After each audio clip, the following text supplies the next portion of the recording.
Shalom, Israel. First and foremost, as always, I would like to give all praises, honor, glory, respect, and blessings to Yahweh, Bahasham, Yahweh Shai, Bahasham, Wakaha, Quadash. Salutations to the Lord's elect on the four corners of the earth, pushing this truth and sincerity, while patiently waiting for Yahweh Shai's return. And as always, double honors to our apostles and elders of Great Millstone, which have taught us everything we know through the spirit and power of Yahweh, Bahasham, Yahweh Shai. This is the brother Yashamai coming back at you with another walk and talk. And in this walk and talk, I wanted to tap into salvation.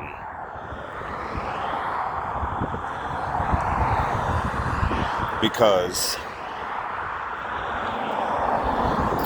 a lot of people, when they hear about the word salvation, especially in the Holy Scriptures, they think that salvation is tied to,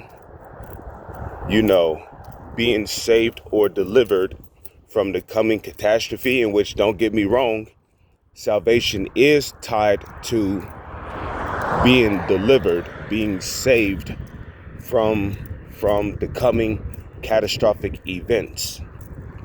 But there's a lot more to salvation than just being saved. And a lot of people, especially our people, especially these Christians, when they hear about salvation, they think that it's also tied to heathens being saved or being delivered from the coming nuclear catastrophe. So today we're going to be going into the concept of salvation, because salvation, what salvation is really all about, okay? And listen carefully. What salvation is really all about is Israel being delivered from the power of sin. I'm going to say that again. Salvation is really all about Israel, the Israelites, which are the Negro, Latino, and Native Indians, being delivered from the power of sin. I'm going to say it one more time. Salvation is really all about the Israelites being delivered from the power of sin. Because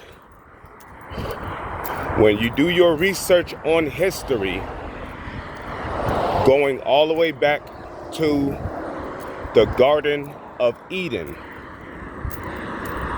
okay, we were originally immortal. And we were immortal because all we knew was righteousness. But then, when Eve hearkened unto the serpent, and she started tapping into the left hand, started tapping into left hand practices, and she got Adam involved. Okay, that's when we fell from immortality.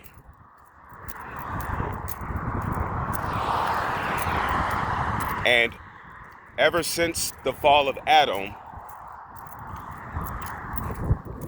all we knew was corruption. All we knew was wickedness and sin. And through that, what has it led to?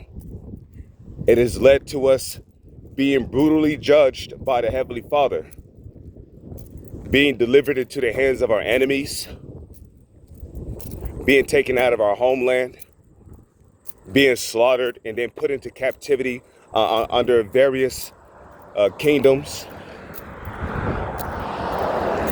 Okay, sin has led to us going through brutal forms of judgment in the past. You know, dying,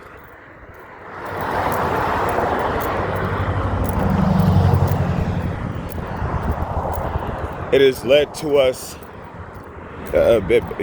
getting put to death, losing loved ones, receiving brutal judgments in our next lives, aka reincarnations. And then eventually, it has led to the earth falling from its pristine state into the state that we see now. So you see, ever since the fall of Adam, okay, we have sinned. Okay? Every single reincarnations, we have sinned. Okay? We fell as the sons of Adam, being reincarnated into corruptible flesh.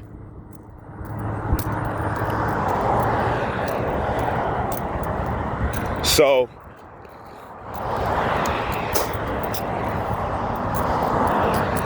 you look at this continual cycle, right?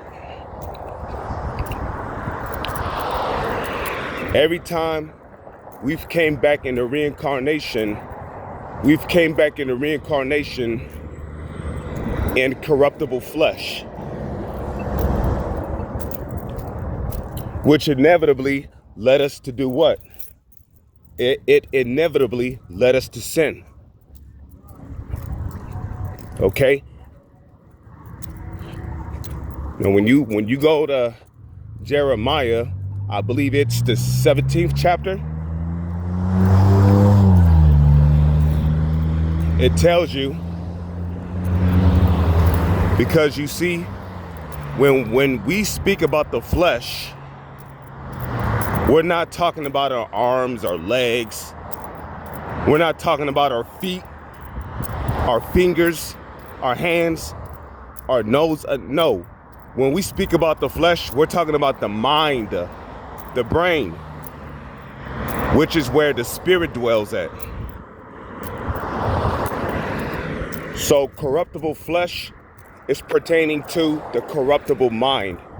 And when you read Jeremiah, the 17th chapter, it tells you that the heart is deceitful above all things and desperately wicked. You see, Eve tapped into the flesh, meaning she tapped into her mind. She decided to listen to her mind, her heart, instead of the order that was given to her via Adam, because the woman is under the man, right? And what did it lead to? What did Eve obeying her mind lead to? it led to her tapping into the left side, the left-handed side, which when you go into the word left, it goes back to the Latin sinistra, which means sinister. Okay, she tapped into the sinister side practices of things. And then she got Adam involved.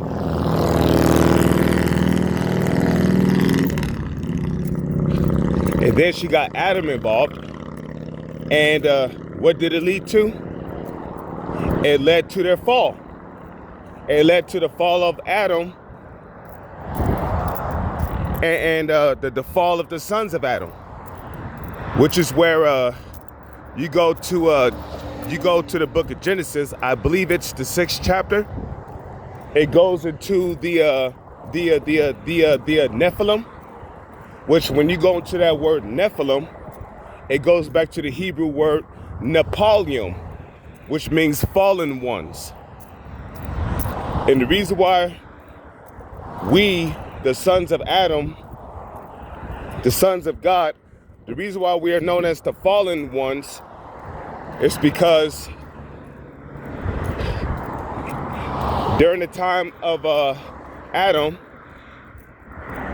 we were tapping into the left-hand side. We were tapping into wickedness. We were tapping into the ways of sin. Okay? We started doing after the manner of the other nations. Okay? That's why we were known as the fallen ones.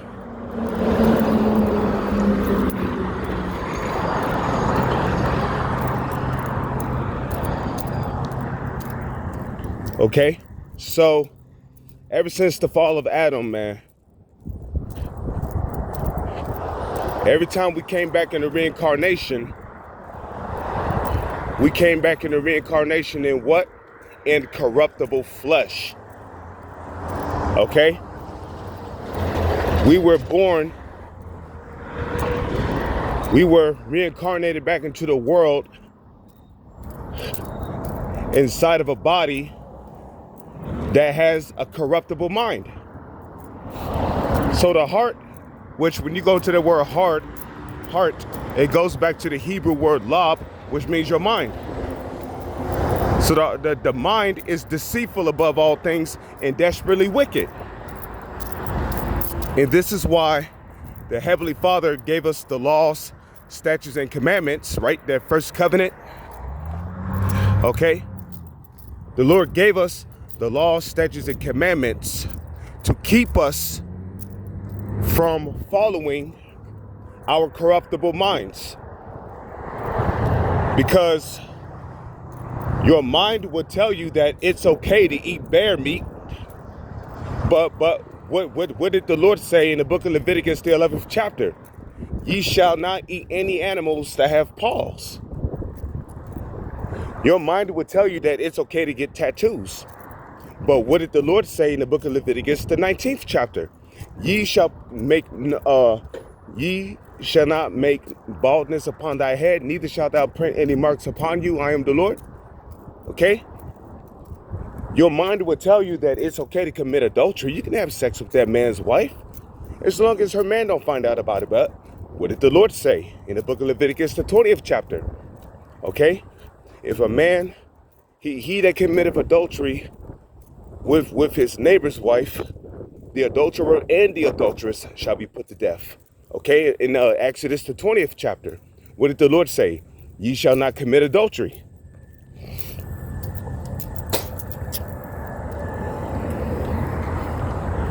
Okay? Your mind will tell you that it's okay to eat pork. But what did the Lord say in Leviticus, the 11th chapter? And the swine, though he divideth the hoof and be cloven-footed, yet he cheweth not the cud, he is unclean to you. You see? And there's a reason why the Lord tells us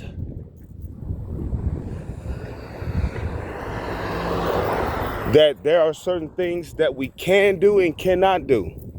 You cannot eat pork, because if you eat pork, you're going to end up with parasites in your body, worms, maggots, trichinella of worms, larvae of worms. Okay? You're going to end up with a weakened immune system. You might even develop cancer. Yeah, you can get cancer from eating pork. So you see, there's a reason why the Heavenly Father told us not to do particular things in the Holy Scriptures. Because when you follow the proper, because when you follow the order that the Heavenly Father have set up from the foundation of the earth, what do you get? You get a pristine paradise. You know? Okay, the Heavenly Father knew what he was doing when he had his son Yahweh create, Yahweh and his elect. Because, he gave the blueprint to Yahweh, and then, Yahweh created our spirits. And then, we know that Yahweh and his elect created everything that we see today. You see, the Lord told us to keep the land Sabbath. There's a reason for that. Because when you let the earth rest and rejuvenate, you allow it to give you what it needs to give you. Your fruits are bigger, they're sweeter, they're bitter. They come with all kind of minerals, vitamins, beneficial beneficial minerals, everything that the body needs. This is what happens when you allow the earth to rest. And the land Sabbath is all about letting the earth rest every 7 years. That way, when the earth grows your crops, you get bigger of everything, In the book of Numbers, it tells you that it took two strong men to carry a cluster of grapes. So one single grape back in the ancient world was the size of a basketball. So one cluster of grapes back in the ancient world could feed a whole family for damn near a month. You can't do that shit now. Look at a cluster of grapes. I can carry several cluster of grapes in one bag with one arm. So you see, there's a reason why the Heavenly Father set up the order that he did. But when we tapped into the left-hand side, okay, it led not only to our destruction, but it also led to the destruction of the planet itself. The earth is mourning, groaning, fading away, like it tells you in Isaiah 24 and so forth. So it's like, how do you break this cycle of sin?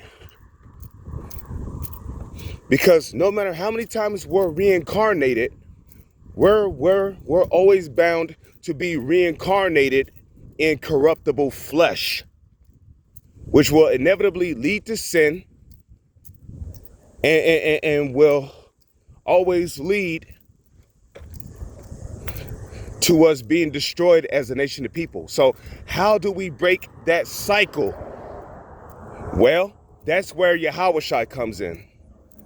You see, when Yahweh came on the earth 2,000 years ago, he didn't just come on the earth 2,000 years ago just so Israel could be delivered and nitty gritty. And he didn't just come on the earth 2,000 years ago only so Israel could just be delivered. No, there's much more to that than just that. What Yahweh did was an extremely beautiful thing, brothers. And I need you to know that. I need you to understand how beautiful what Yahweh did. How beautiful it is what Yahweh did.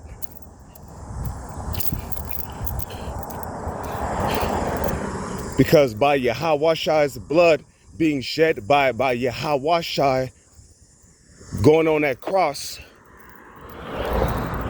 He created a path, an opportunity for us to finally break that cycle of constantly being reincarnated into corruptible flesh, where inevitably we're bound to sin. So by Yahweh going on that cross 2,000 years ago, that creates an opportunity for the nation of Israel to receive salvation, which starts with the elect of the nation of Israel. And that salvation is tied to breaking the cycle of constant sin. And now you must ask, what is sin? Sin is the transgression of the law.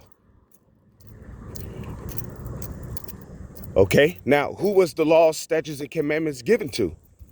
The law, statutes, and commandments was given to only one nation of people, right? That's right. That's the nation of Israel. Okay, that first covenant, which we made with the Lord during the time of Moses. Okay, that's when we were given the law, statutes, and commandments. Okay, they went from oral to being written, so we can learn and do them.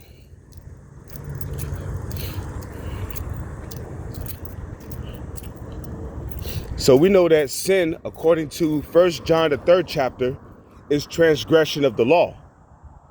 Okay, and when you read the book of Psalms 147, verse 19, in the GNT, you'll find out that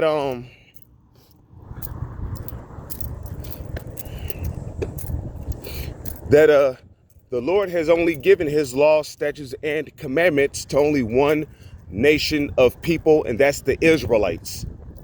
So salvation is tied to being free from the power of sin. Okay? And how are the Israelites, starting with the elect of the nation of Israel, how are they going to be free from the power of sin? When Yahweh comes back, okay, when he beams his elect men up from the nuclear destruction, the Lord's elect are going to get beamed up into what the world calls UFOs, where his elect men will have those new bodies. Okay, they will have those new bodies.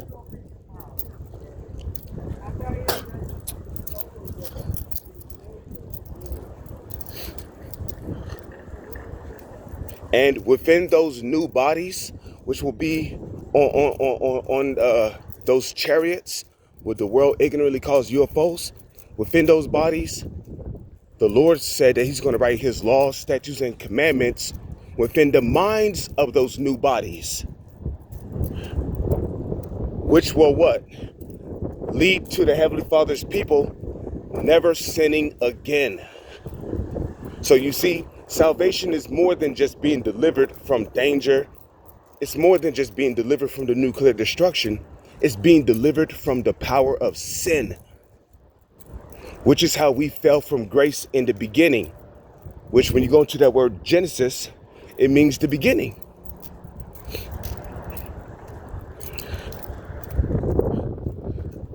So if the law, statutes, and commandments was given only to the children, to the nation of Israel, right? Where do the heathen receiving salvation come from? There ain't no place in there for that, because the heathen were never given the law, statutes, and commandments. Only the children of Israel, only the nation of Israel, was given the laws, statutes, and commandments. So can heathens receive salvation? The answer is no. Because they was never under the first covenant, and they're never going to be under the second covenant.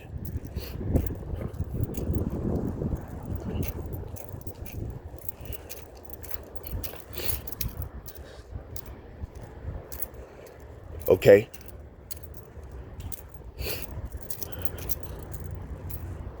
So when the Israelites received salvation, it started with the elect of the nation of Israel, because we know 2/3 of our people are going to perish here in America, right? When the elect of the nation of Israel, the Negro, Latino, and Native Indians who are chosen to receive salvation, right? And those whose father's line on their father's side, it goes back to Negro, Latino, and Native Indians, because your nationality is based on who your father is, right? And we know that there's going to be Israelites that look like people of the other nations that's going to be delivered, because their line goes back to a Negro, Latino, or a Native Indian on their father's side, which are Israelites.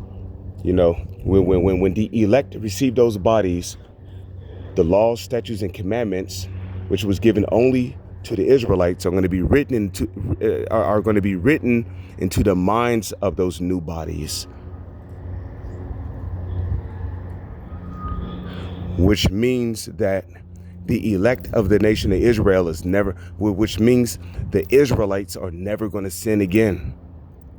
And once again, we're going to be immortal. We're going to all be righteous, right? According to Jeremiah 31, because 2/3 of our people, they're going to die on this side, right? But they're going to come back in the kingdom of heaven through the loins of the elect of the nation of Israel. And they're going to be born perfect, because when they're born in the kingdom of heaven, they're going to be born with the laws, statutes, and commandments written in their minds. So they're never going to sin either. So you see, salvation is all about the Lord's people never sinning again, being free from the power of sin, which ultimately leads to what? Destruction and inevitably death. That's what salvation is all about. Salvation is not just about being delivered from destruction or catastrophe. No, salvation is all about the Lord's people being delivered from the power of sin. And what's the proof of that? When you read Matthew chapter 1, verse 21, what does it say? And she, Mary, shall bring forth a son, and you shall call his name Yahweh, for he shall save his people from their sins. You see that? With that, I'm going to say shalom. Is on to the next one.